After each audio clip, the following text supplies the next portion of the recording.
Terima kasih masih bersama kami di Saatnya Perempuan Bicara. Kalau dari ya 2 segmen tadi bersama Pak Anies, kita juga ada belajar banyak ya. Satu, gimana caranya nggak cuma jadi a part of problem, tapi juga agent of change. Gimana caranya bisa jadi agen perubahan.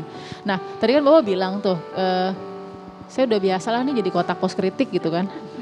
Walaupun sekarang udah gak zaman kotak pos ya Pak. Udah gak ada tuh kotaknya di rumah. Tapi itu ilmunya apa tuh? Bisa kebal dengan kritikan, cibiran, mau lawan politik, mau warganet. Terus yang mungkin lebih reaktif apakah Bapak atau mungkin Ibu Ferry, istri, anak-anak, Mutiara dan lain-lain atau gimana misalnya Pak? Gini, kita semua harus belajar sejarah. Kita nih student of history. Kalau belajar sejarah pasti akan lihat bahwa sepanjang sejarah perjalanan umat manusia, semua pemimpin pasti akan mengambil keputusan, dan saat mengambil keputusan pasti akan ada pro dan kon, dan perjalanan waktu akan membuktikan apakah keputusan itu benar dan salah. Tapi pada saat keputusan itu diambil ada pro dan kon. Karena itu kalau kita belajar dari sejarah maka kita relax. Kenapa? Ya dari dulu begitu. Tapi kalau di keluarga sendiri sempat ngebahas nggak sih? Aduh Bapak nih mestinya apa gitu, kebijakannya kelihatannya ini atau itu. Ada nggak pengkritik Bapak di keluarga Pak? Jadi maksudnya di keluarga siapa yang kritiknya paling pedas gitu Pak? Iya, enggak. Jadi kadang-kadang mereka juga kan dengar dari teman-temannya. Iya. Anak-anak dengar, kemudian sampai terus ngomong nanti, "Bah ini kenapa katanya begini?" Terus tanya gitu, saya jelasin. Tapi secara umum secara umum semua kebijakan yang kita lakukan itu bisa dijelaskan. Karena bisa dijelaskan jadi mereka toh mengerti juga gitu ya. Mungkin pandangan rileks ini agak sedikit berbeda dengan berita yang kami dapatkan Pak. Katanya waktu kecil Bapak nggak rileks. Benar nggak nih Pak? Fakta atau bukan? Pak Anies Baswedan waktu kecil katanya suka berkelahi. Iya benar. Suka mengendarai motor. Waduh. Ampun. Mengendarai motor tapi katanya nggak punya SIM lagi. Bener gak tuh Pak? Ini Iya, gimana bener. Pak? Iya, dulu bener naik motor nggak punya SIM, Suka berantem. ketangkep. Terus waktu masih kecil agak suka berantem. Jadi kalau gini lah, kalau berantem itu bahasa agak canggihnya tuh kosakatanya terbatas sehingga tidak mampu mengungkapkan pikiran dengan kata-kata, tapi mengungkapkannya pakai tangan gitu. Ini pembenaran berkelas ini. Dulu saya suka itulah masalahnya. Saya di sekolah itu suka berantem. Sampai ibu saya sering dipanggil ke sekolah. Terus sampai ibu itu pernah bilang, "Udah Anies jadi petinju aja kamu." Oh iya, Bapak jadi mengidolakan Muhammad Ali waktu itu. Iya betul. Saya idolakan Muhammad Ali, Wow. saya sering berantem. Bahkan saya ingat sekali, saya pernah mukul seorang teman tuh sampai mimisan. Ya ampun. Waduh Pak. Kebayangkan paniknya saya tuh. Iya. Saya nggak pernah kebayang ada keluar darah dari hidup. Siapa namanya Pak? Mungkin bisa. Masih ingat nggak Pak? Masih ingat. Siapa namanya, Pak? Namanya Ipri. Ipri. Nah silakan Pak Pak. Ipri. Ini mungkin lagi nonton. Iya betul. Gini, waktu itu Muhammad Ali kan populer ya. Iya. Dan setiap kali habis Muhammad Ali bertanding, ya udah kita ikut bertanding lah di Sesederhana itu ya. Tapi alhamdulillah itu udah udah dipuaskan zaman itu. Oh iya. Sehingga kemudian sudah lewat tuh masa-masa yang suka pakai tangan tuh. Oh iya. Tapi pas kuliah, kabarnya nih dari info yang kami dengar, Apa tuh? Bapak ini olahraganya malah gulat ya Pak. Iya, dulu saya ikut gulat.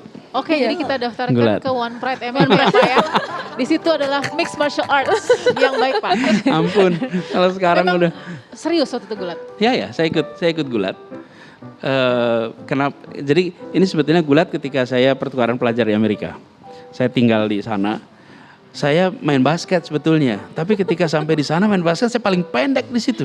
Semua pada tinggi-tinggi. Bagaimana kita bisa main basket? Udah baru masuk lapangan aja, oh my god, gitu kan? Semua pada Di tinggi-tinggi. Indonesia Bapak paling tinggi. Saya jadi sampai tinggi di sana. di sana saya pendek. Nah, jadi saya pilih olahraga yang lawannya setara. Oh gulat itulah yang Nah, dipilih. kalau gulat kan berdasarkan berat badan kan? Iya. Itu Nah. sampai sekarang masih ikut gak Pak? Saya udah lama nggak latihan. Oh udah lama gak latihan. Tapi saya latihan itu dan berat sekali latihannya. Yes. Itu wrestling is one of the most demanding ya. practice Sports, ya. sports. Dan di situ saya belajar tentang tangguh, ulet, tuntas, stamina itu. Bahkan gini, anak-anak tuh dibilang bangga kalau dibilang your animal gitu. Kebayang nggak di tempat latihan itu disebut hebat gue lah, your animal. Gitu. Tapi waktu jadi dosen rektor tuh nggak gulat sama mahasiswanya nggak ya Enggak Pak ya? lah. enggak Itu lah. benar ya Pak, rektor termuda ya waktu itu ya di perguruan tinggi di Jakarta? Iya, waktu itu saya sempat di Paramadina, kemudian menjadi sesuatu yang unik karena ada beberapa guru besar yang sudah jadi guru besar, saya belum lahir gitu. Jadi bisa kebayang kan suasananya. Tapi ya itulah perjalanan hidup ya. Dan saya merasa bersyukur bahwa ada pengalaman yang dulu pernah kita jalani yang tanpa disadari memberikan bekal untuk menjalankan tugas sekarang ini di Jakarta ini. Nah, bicara soal perjalanan hidup kan dulunya adalah pendidik. Tapi ini kok bisa kemudian terjun ke politik nih gimana Pak? Terjunnya pakai apa Pak? Pakai selancar apa pakai apa Pak? Ya, ini sesungguhnya kalau kita bicara ini ya pendidik politik. Kalau Bung Hatta pernah bilang bahwa setiap pendidik adalah pemimpin dan setiap pemimpin adalah pendidik. Karena sesungguhnya yang dikerjakan oleh seorang pemimpin adalah dia melakukan public education. Visinya itu disampaikan sebagai public education untuk mendorong transformasi. Jadi saya ingin meneruskan sedikit bahwa bukan soal guru, bukan soal pendidik, tapi soal bagaimana kita harus bawa gagasan, diwujudkan dalam bentuk narasi, diterjemahkan dalam bentuk karya.